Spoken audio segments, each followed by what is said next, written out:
What are you looking at? Grrr, grrr. Hello, everybody. I'm back for another movie review. This time I'm going to review a film that was actually sort of a request. Well, not exactly a request, but it was a movie I was told by a friend of mine that I should watch because I believe Cocaine Bear is coming out this weekend. So I figured, why not give this movie a shot? And this was actually a fun little creature flick that came out from the '70s called Prophecy. Prophecy was is a creature horror flick that came out back in 1979, and it is basically about an environmentalist doctor and his wife who travel to the state of Maine to investigate and research the impact of a lumbering plant on the local environment. And so they begin to investigate a succession of mysterious and terrifying events, basically, and apparently it's revealed that the plant is giving off some kind of material that's going into the water, which normal wood animals are consuming, and it's causing them to mutate. One of them, being a bear, decides to eat or consume something from the river, and the bear begins to mutate into a hideous monster that basically goes on a rampage, destroying everything in its path. So deaths begin to happen. People are suddenly accused of the murders, which they know that they're not involved with, and of course the doctor and a few Indians decide to team up to find out what's going on here, and they think it's a prophecy legend that a monster from their past has come back to life to make the lumbering industry basically go away, or make the plant go away because of what's going on. But it's all because of some chemical that causes this animal to mutate into a hideous monster, and it goes around, just starts killing people. So yeah, that's kind of the gist of the movie in a nutshell. I mean, it's basically it's all. Yeah, not only is it a creature film, but it's also a film about the dangers of the environment. So it's kind of a environmental thriller, also, in a way, if you will. But honestly, I actually found this film pretty enjoyable. I mean, it does have a bit of a slow pace to it here and there, but overall, this movie actually did have a rather effective, rather kind of freaky looking monster. I'm not gonna lie. I know a lot of people have said, "Oh, the monster wasn't really that terrifying." Honestly, after watching it myself, I actually did find this movie. I actually did find the monster rather creepy looking. Uh, the movie was released in theaters by Paramount Pictures in 1979, and while the movie did enjoy a bit of a moderate success at the box office, grossing about 22 million domestically, the movie unfortunately was met with some pretty not so great reviews by critics. Because right now it currently has a 33% on Rotten Tomatoes, and although it's helmed by veteran filmmaker John Frankenheimer, who had made a plethora of movies prior to Prophecy, and he made films like Manchurian Candidate, Grand Prix, French Connection 2. Yeah, he made French Connection 2, believe it or not, the sequel to the Oscar-winning crime thriller The French Connection. But yeah, he made a plethora of movies prior to Prophecy, so he's a well-seasoned filmmaker, and a great cast, by the way, too. Robert Foxworth, who was in Damien Omen 2 at the time, which, by the way, David Seltzer, the film's writer, actually wrote the first Omen, and I believe was also the writer on the sequel. Talia Shire, who is probably best known by fans as from the Rocky films and the Godfather movies, which is funny, the movie came out in '79. It's the same year Talia Shire did Rocky 2. Also, Armand Asante, I don't know if I said his name right, but that's him right there. He had been in plenty of films. Well, obviously, fans will definitely recognize him for Judge Dredd, where he played Rico, the main villain, and Victoria Rassimo, which is her right there. That's her. Only other movie I remember seeing her in was Ernest Goes to Camp, where she played Nurse St. Cloud. And also kind of tragic because I believe a year or two ago is when she sadly passed away. The monster in the movie very much resembles the creature effects seen in The Thing, which is interesting because Richard Dysart, who does appear in the film, trying to think if he's in one of these pictures here, but I don't think he is.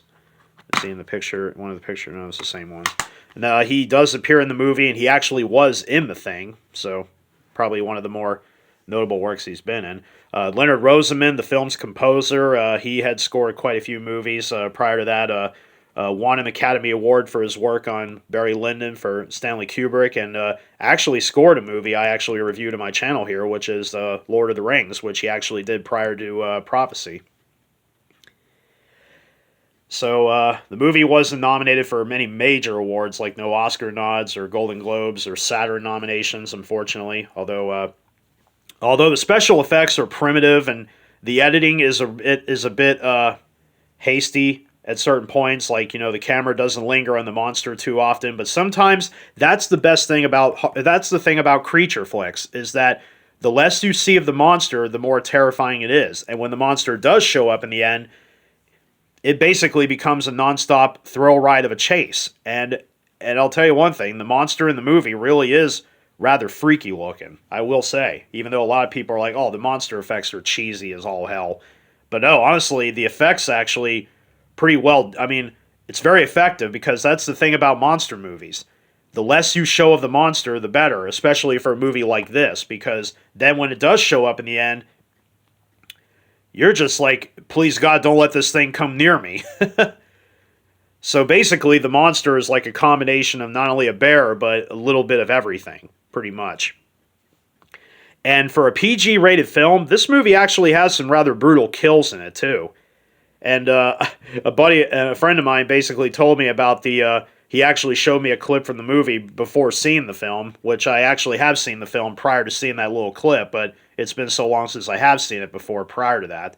And that was the infamous sleeping bag kill, where some kid was trying to escape in a sleeping bag, and apparently he's trying to hop away, but not before the monster literally whacks him into a pile of rocks, and as soon as the kid hits the rocks, the sleeping bag literally explodes in a cloud of fluff.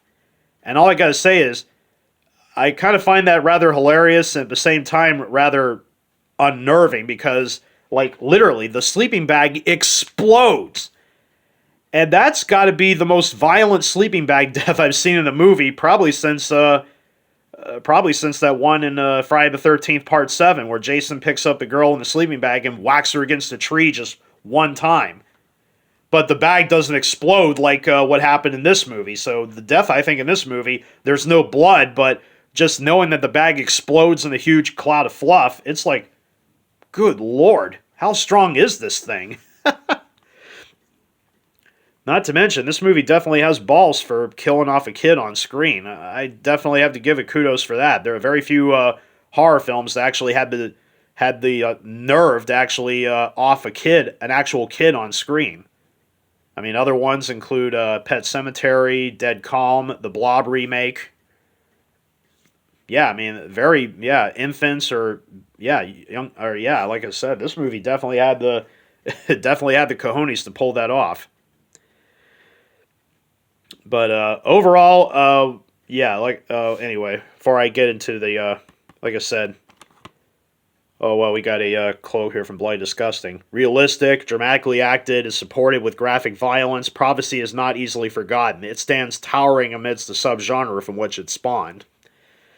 Now, of course, when I was mentioning Cocaine Bear, I realized that another film I should have reviewed should have been Grizzly, which came out also in the 70s, like Prophecy did, and that was probably a more realistic film because Grizzly involved a rampaging grizzly bear just stalking and killing random people at a local park, and of course, it kind of has the same parallel as Jaws. One person discovers the bear. And at least a couple of people know of the bear's existence, and they want to find this thing and hunt it down and destroy it. But of course, they want to keep the park open because they're afraid of losing money. Sort of like a parallel on Jaws, almost. Prophecy, unfortunately, is like an entirely different movie in its own way. Yeah, it does involve a monster in the woods stalking anybody that enters its territory. But at the same time, this is an entirely different film.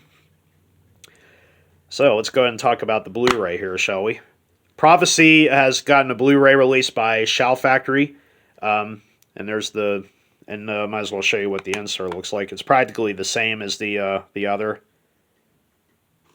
sort of like the front cover here. I think, yeah. Either way, both of these retain the original theatrical poster art. So the Prophecy was released on DVD by Paramount Pictures, which is actually how I first saw the movie. By the way, the DVD was okay. It was widescreen anamorphic. The audio was, I think, in 2.0 stereo or mono. I can't remember, but and also the DVD had no extras. There was nothing. Whereas Prophecy on Blu-ray actually does come with material. So let's go ahead and talk about the quality of the film real fast. It's presented in 2.35:1 anamorphic, which is the same aspect ratio as on the DVD. And honestly, the transfer is a nice step up from the DVD release. It looks really good in high def. Of course, the film does show its age, being a 70s film and all that, but there's some spots of grain. The detail comes out very well, and honestly, it's the Shout Factory actually managed to retain what the film looked like. So honestly, I really don't have many complaints here. I mean, for a 70s film, Prophecy actually looks pretty good in high def. I would say out of 5 stars, I'd give it a 4 out of 5. As for the audio, well, the audio is presented in only one audio track, DTS Master Audio Stereo, so it's 2.0, but it's upconverted to DTS. So honestly, the audio sounds pretty good. In fact, I dare say it sounds better than the movie looks. The sound effects come out very well. The dialogue all comes out perfectly. Not really any complaints there. And there were a few points in the movie where, I'm not going to lie, I actually jumped a couple of times. So I would say for the audio, out of 5 stars, I would probably give the audio 4.5 out of 5. That's how good it sounds.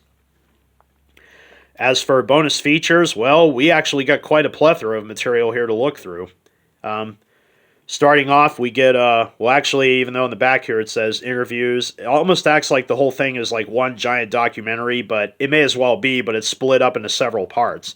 There's interviews with, Talia Shire, Robert Foxworth, as they both talk about the film in great detail. Writer David Seltzer, as he looks back on Prophecy. Special effects artist Tom Berman, and Alan Apone, as they talk about the creation of the monsters, and even the practical effects and stuff. And mime artist Tom McLaughlin, who was actually one of the guys that played the monster itself. Tom McLaughlin went on to become a filmmaker himself. One of his most notable efforts is of directing Friday the 13th Part 6, Jason Lives, probably one of the best films in the series. And he would also direct the Stephen King film, Sometimes They Come Back. So he actually retains a good amount of memories about the movie itself.